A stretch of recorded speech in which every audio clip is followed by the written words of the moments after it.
छोटे से पहाड़ी कस्बे में रहने वाला राहुल कई महीनों से बेरोजगार था। पढ़ाई उसने बीए तक की थी। सपने बहुत बड़े थे, लेकिन जेब हमेशा खाली रहती थी।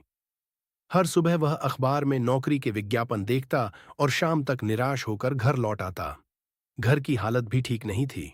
पिता की छोटी सी दुकान बंद हो चुकी थी और मां की दवाइयों का खर्च अलग। राहुल अंदर ही अंदर टूट रहा था, पर किसी को बताता नहीं था। एक दिन मां की तबीयत अचानक बिगड़ गई। राहुल उन्हें कस्बे के सरकारी अस्पताल ले गया। वहीं उसकी मुलाकात हुई मीरा से, अस्पताल की एक नर्स। मीरा बहुत सादा थी, चेहरे पर हल्की मुस्कान और कंधे पर सफेद दुपट्टा। उसने मां का इलाज किया, दवा दी और राहुल से बोली, चिंता मत करो, 2 दिन में ठीक हो जाएंगी। उसकी बात में इतना भरोसा था कि पहली बार राहुल को लगा सब ठीक हो जाएगा। अब राहुल रोज अस्पताल आने लगा, कभी दवा पूछने, कभी रिपोर्ट लेने। सच तो यह था, उसे मीरा से बात करना अच्छा लगने लगा था। एक दिन मीरा ने पूछ ही लिया, तुम करते क्या हो? राहुल थोड़ा हंसकर बोला, फिलहाल कुछ नहीं, नौकरी ढूंढ रहा हूं। मीरा ने उसे ध्यान से देखा। उसकी आंखों में दया नहीं, भरोसा था।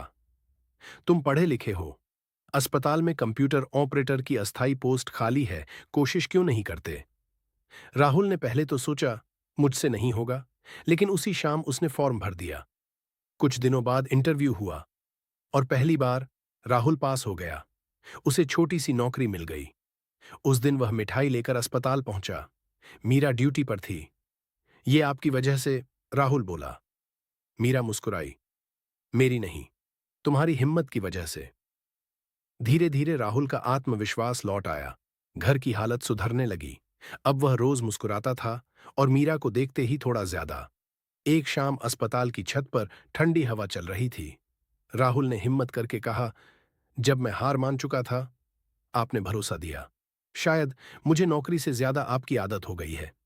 मीरा हल्के से हंसी और बोली, अच्छा है, क्योंकि मुझे भी अब रोज तुम्हारी चाय की आदत हो गई है। दोनों हंस पड़े। कहते हैं, नौकरी ने राहुल की जिंदगी बदली और मीरा ने राहुल को जीना सिखाया। कुछ लोग दवा से ठीक करते हैं और कुछ लोग भरोसे से। मीरा दोनों करती थी। और उस दिन के बाद राहुल की जिंदगी बदलने लगी। अब वो सिर्फ नौकरी पर नहीं जाता था, वो रोज मुस्कुराने लगा था। लेकिन उसे नहीं पता था कि मीरा की जिंदगी में एक ऐसा राज छुपा है जो सब कुछ बदल देगा। एक दिन अचानक मीरा अस्पताल से गायब हो गई। राहुल रोज इंतजार करता रहा, पर वो वापस नहीं आई। आखिर मीरा कहाँ चली गई? क्या वो राहुल से दूर जाना चाहती थी या कोई मजबूरी थी? ये जानने के लिए मिलते हैं कहानी के दूसरे पार्ट में।